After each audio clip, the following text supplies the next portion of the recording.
Hello and welcome to this Haas tip of the day. Now, things happen, and as machinists, we often have to start a program right in the middle, at the worst possible place. Well, maybe your power's gone out, or maybe you've broken a tool, or like me right now, you've got a mold set up and you want to rerun a finish pass, but you don't want to start at the very beginning of that tool. It would take forever. Well, Haas has made this incredibly easy for us. This is one of those tips that every Haas machinist should know about.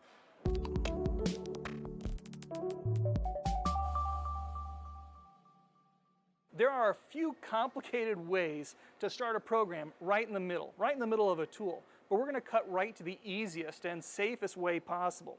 We're going to go ahead and go to our settings page, search for setting 36, program restart, and turn it on. Now, no matter where we start at in our program, mill or lathe, this will work on your lathe too, folks, the control is going to pre-scan the entire program, and it's going to turn on all the codes necessary to run in the background. So let's walk through this once. I've got a mold loaded up in my machine, and it's already been roughed out. But something happened right around line 700,000 in this program. My ball nose was running its finish pass, and we'll play into the California stereotype and say that we had an earthquake and lost power.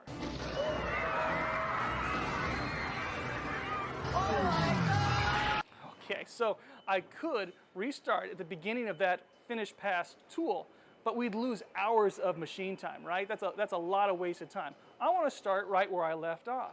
So we could go to our program, go to about line 700,000, and add some safe startup lines, some tool changes, some HMT and feed rates, F codes.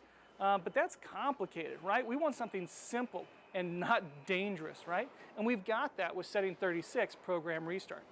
All we've got to do is make sure that program restart is on, then go to the line that we want to start on, line 700,000 in our case. When the program gets to that line 700,000, we're going to go into memory. After we've made sure that setting 36 is on, close the doors and press cycle start. The control scans my program, even reading any sub-programs or macros. Next, it rapids to my tool change position. Now, it might do a tool change to the previous tool if you were on a tool change line. It then restarts the spindle and turns on the coolant along with any other M-code functions that were turned on earlier.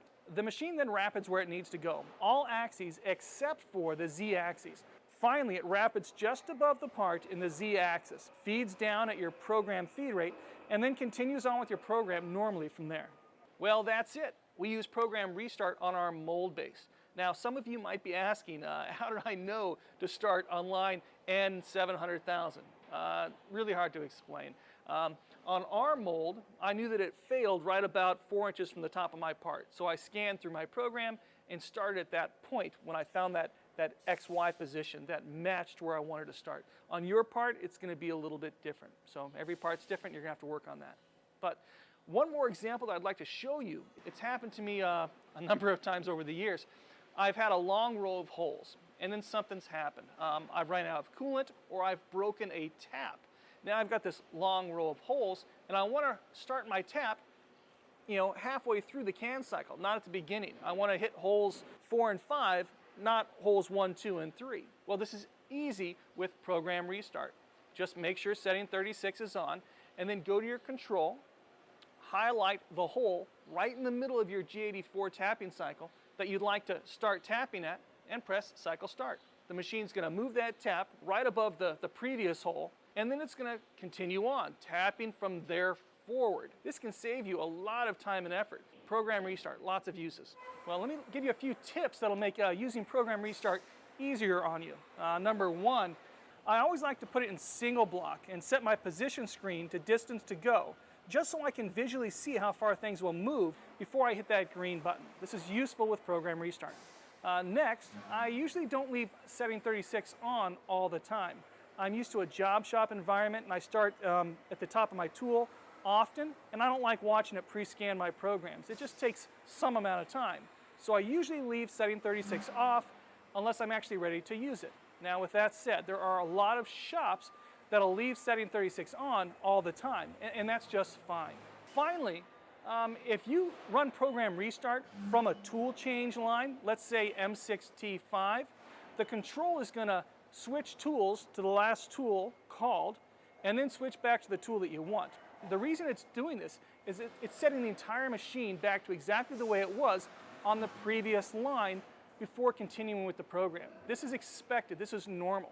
If you don't want to see that odd phantom tool change, just start a couple lines after your tool change. And again, make sure that setting 36 is on. Well, setting 36 is one of those super useful settings that can really save you a lot of time. It allows you to start anywhere you want in your program, mill or lathe, instead of having to edit that program or start way back at the beginning of your tool, or worse, at the beginning of your program. Well, that's it, and thanks for watching this Haas Tip of the Day.